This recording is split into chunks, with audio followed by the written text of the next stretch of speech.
Picture what you think you know about justice in the Bible. A judge seated in a grand hall, a scroll of the Torah unrolled before him, two witnesses stepping forward, a calm deliberation, a verdict rendered, punishment carried out, clean, ordered, civilized, forget all of it. The legal system of ancient Jerusalem was one of the most elaborate, most rigorously documented and sophisticated justice systems the ancient world ever produced. And almost nothing you imagine about it is accurate. It had rules that would stun a modern defense attorney. It had protections for the accused that Rome never bothered with. And it had punishments so precise and calculated that every detail carried a meaning most people have never been told. So what did it actually feel like to be caught, tried, and judged in ancient Jerusalem? What happened to the murderer, the thief, the adulterer, in the real world, not the Sunday school version? Here's the detail most people miss. The system wasn't designed to punish. It was designed to make punishment almost impossible. And that single fact rewrites every trial in the New Testament. The scribes who dragged a woman before Jesus and quoted Moses, they weren't describing how the law worked. They were weaponizing a rule the system had made almost unenforceable. Jesus knew it. And we're going to show you exactly how. Before you understand the world of this legal system, understand the single rule that made it unlike anything Rome or Greece had ever produced. A man who confessed to murder in a Jewish court could not be convicted on that confession alone. The Talmud is direct. A person cannot incriminate himself, not because the law doubted his guilt, but because no human being has the right to surrender his own life. Life belonged to God. A man could not give away what was not his to give. Everything that follows is built on that principle. Let's start first by understanding the context. Jerusalem. 1st century BC through the 1st century AD. A city of roughly 80,000 people inside its walls. Market stalls pressed against stone walls. The smell of roasting meat and animal dung and cedar incense drifting down from the Temple Mount above. This was a city that lived under 3 layers of law simultaneously. At the top, Roman law. Imperial, absolute, backed by legions. Rome controlled the power of capital punishment, the right to execute. When the Gospel of John records the Jewish authorities telling Pilate, "It is not lawful for us to put anyone to death," that is not theology. That is a precise legal statement about Roman jurisdiction. Underneath Roman law, Jewish civil and religious law, the Torah, 613 commandments covering everything from property disputes to sexual ethics to the proper handling of a found object on the road. This was not soft guidance. This was enforceable code, and running through both, local custom, the weight of tradition that no written law fully captures, the social contracts of neighborhood, guild, family, and temple. The body responsible for applying Jewish law was not a court as we understand it. It was something far stranger.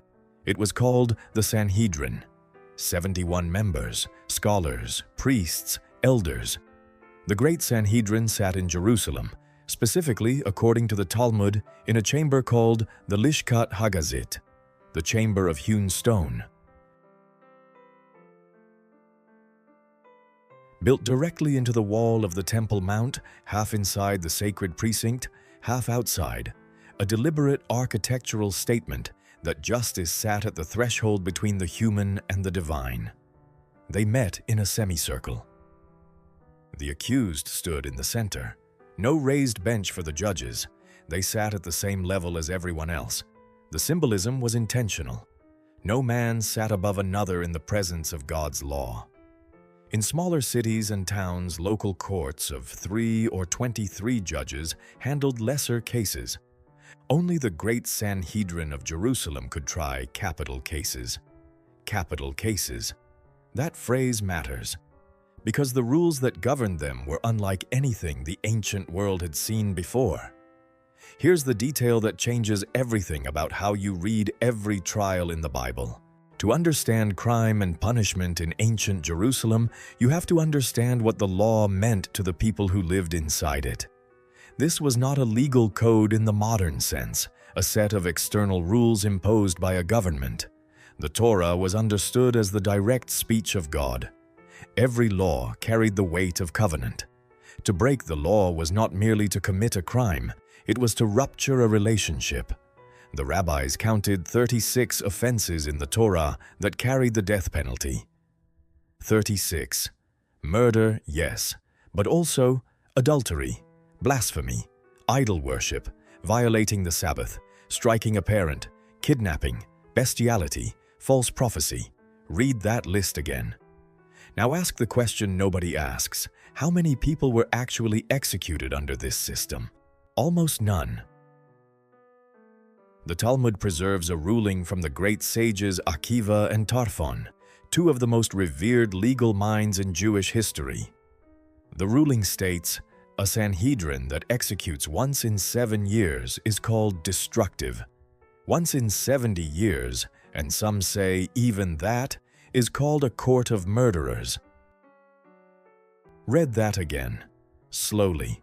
A court that executed once per decade was considered barbaric. The system was built not to kill. The system was built deliberately, architecturally, to make killing almost legally impossible.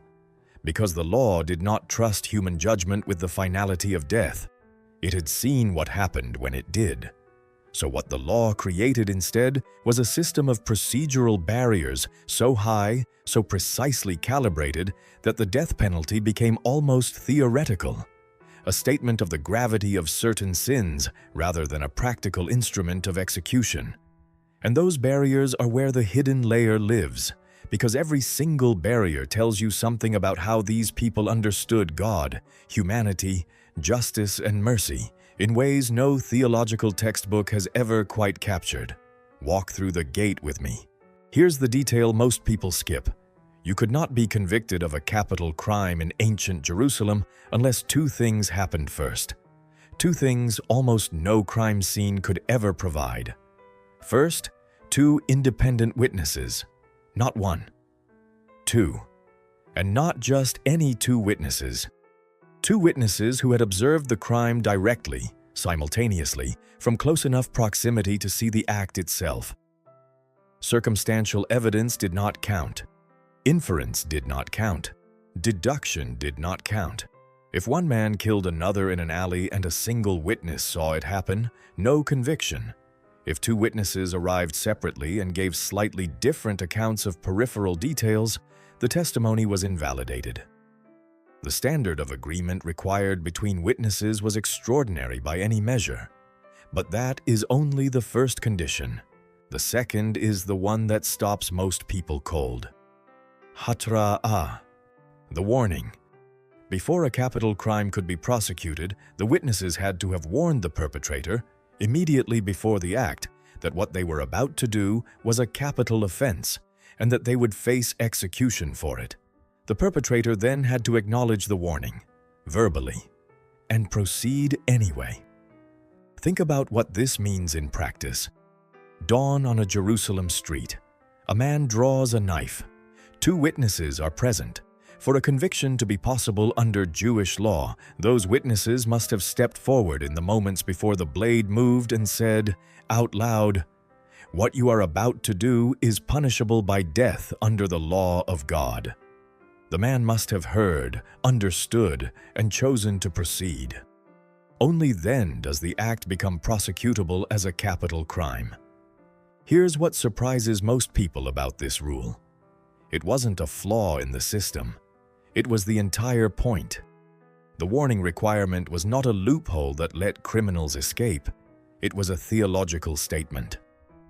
Jewish law held that true guilt, the kind that warranted the ultimate punishment, required full, conscious, deliberate choice. A crime committed in passion, in confusion, in ignorance was still a crime, but it was not the same as a crime committed with eyes wide open, warned of its weight, and chosen anyway. The law was not interested in punishing weakness. It was interested in confronting defiance. There is a phrase from the Talmud that captures this precisely. A person does not commit a transgression unless a spirit of folly enters into him. The law acknowledged that human beings act irrationally under pressure. The warning requirement was the system's attempt to strip away every possible excuse, to create a moment of absolute moral clarity before the law held a man fully accountable for what came next. In 2,000 years of Western legal tradition, no system has ever been built on that principle quite so completely. But before any execution, something happened that Rome would never have permitted. Jewish law specified not one method of execution, but 4, and each one was assigned to specific crimes for reasons that reveal something extraordinary about how they understood God's justice. The 4 methods were stoning, burning, beheading, strangulation. They sound brutal listed like that. Cold, medieval. The reality is more complicated. Stoning was the most common method for the gravest theological offenses: blasphemy, idol worship, Sabbath violation, false prophecy. The condemned was brought to a height of approximately twice a man's height and pushed from behind by the first witness. If this did not kill them, the stone, a boulder large enough to require 2 men to lift, was dropped onto the chest. But read the Mishnah's instructions for what happened before this. The condemned was given wine mixed with frankincense, a narcotic to dull pain. This was not cruelty. This was the Talmudic application of a verse from Proverbs: "Give strong drink to one who is perishing." Even in execution, the law demanded the dignity of the condemned be protected. Here's the detail that most people never reach. The 4 execution methods were ranked by the rabbis, not by severity but by speed. The most merciful was listed first. Strangulation, the least visually dramatic, was considered the most humane and was therefore assigned to the largest number of capital offenses. The guiding principle was not deterrence through spectacle, it was the fastest possible end to suffering. That ranking inverts every assumption about ancient justice. Rome executed publicly and slowly because the spectacle of suffering was the point. It was political theater. The crucified body on the road into the city was a message to every traveler who passed. This is what power looks like. Jewish law rejected that logic entirely. Death, when it had to be administered, was to be administered with speed, with minimum pain, and with the dignity of the image of God preserved in the person being killed. The Mishnah records a ruling that the condemned's body must be buried on the same day as execution, taken directly from Deuteronomy 21. The body was not to be displayed. The shame of death was not to be prolonged. Even the guilty deserved to rest. There is a phrase in the Talmud that stands behind all of this. Whoever destroys a single soul, Scripture accounts it as if he had destroyed an entire world. That was not poetry. That was the operating instruction for every judge who ever sat in the chamber of hewn stone. Here's the question nobody asks. If the death penalty was almost never applied, what actually happened to the people who broke the law in ancient Jerusalem? Because most crime was not capital. Most crime was what it has always been: theft, assault, fraud, dishonesty in the marketplace, the quiet desperation of poverty driving people to take what wasn't theirs. Theft in the Torah was punished by repayment, not imprisonment, not flogging, not humiliation, repayment, and the rate of repayment was scaled by the crime. Steal an ox and be caught with it? Return 2 oxen. Steal a sheep? Return 4 sheep. Steal from a person directly? Return double the value of what was taken. The logic was economic restoration, not retribution. The goal was to return the victim to wholeness and to leave the offender with a reason not to steal again. Jewish law had no interest in prisons. Confinement without restoration served no one. Here's where it becomes theologically devastating. If the thief could not repay, if he was too poor to return what he had taken, he was not imprisoned. He was not flogged. He was sold into indentured service, his labor assigned to the victim until the debt was cleared. The Exodus text is precise. If he has nothing, he shall be sold for his theft. Modern ears hear that and recoil. Slavery, but read it again through the context of every surrounding culture. In Babylon, the insolvent thief was killed. In Rome, the destitute criminal died in the arena or the mines. In Assyria, mutilation was the standard penalty for property crime. Jewish law said, work off the debt, remain alive, be released after 6 years at maximum, and leave with provisions. The master was legally obligated to supply him with enough to restart his life. The system was not perfect. No human system is, but its internal logic pointed consistently toward one goal: restoration over punishment, life over death, the future over the past. Adultery carries the death penalty in Leviticus, both parties, stoning, and yet the evidence requirements meant that adultery convictions were virtually impossible to obtain. 2 witnesses to the act itself. The warning requirement met, the full Sanhedrin deliberation completed. The Talmud records that in the entire history of the Second Temple period, there is no documented case of a couple being executed for adultery under formal Jewish law, which reframes every single encounter Jesus has with the law in the Gospels. The woman taken in adultery in John 8. The scribes and Pharisees dragging her before Jesus, saying, "Moses commanded us to stone such women." They were not describing standard practice. They were invoking a theoretical maximum, using the letter of the law as a weapon, stripped of its spirit. And Jesus knew exactly what they were doing. To understand what Jesus saw in that moment, you have to stand in the chamber where this law was actually practiced. Jerusalem. Spring. The air carries the smell of burnt cedar from the temple incense offerings and the heavy, low smell of animal blood from the morning sacrifices. It is before the 6th hour. The city is awake. A man stands in the center of the chamber of hewn stone. He is not bound. Jewish law does not bind the accused during trial.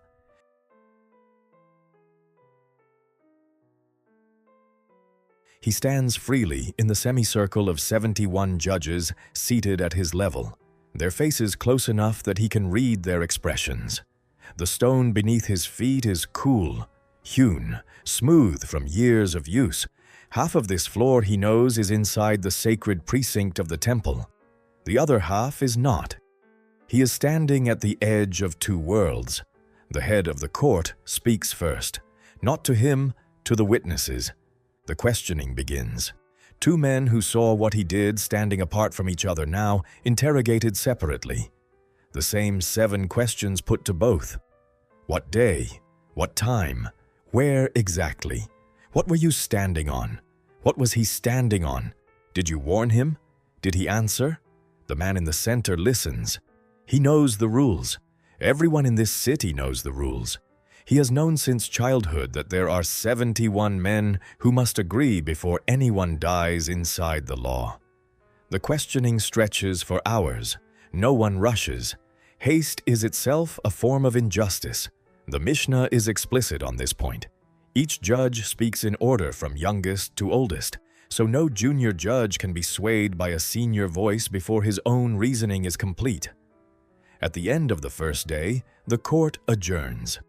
Overnight, mandatory, a verdict of guilty cannot be delivered on the same day as the trial. Only an acquittal can come immediately.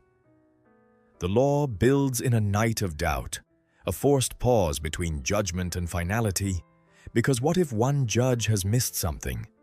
What if, in the morning, one thing looks different? The man sleeps, or tries to. Tomorrow the court reconvenes, and the 71 will speak again.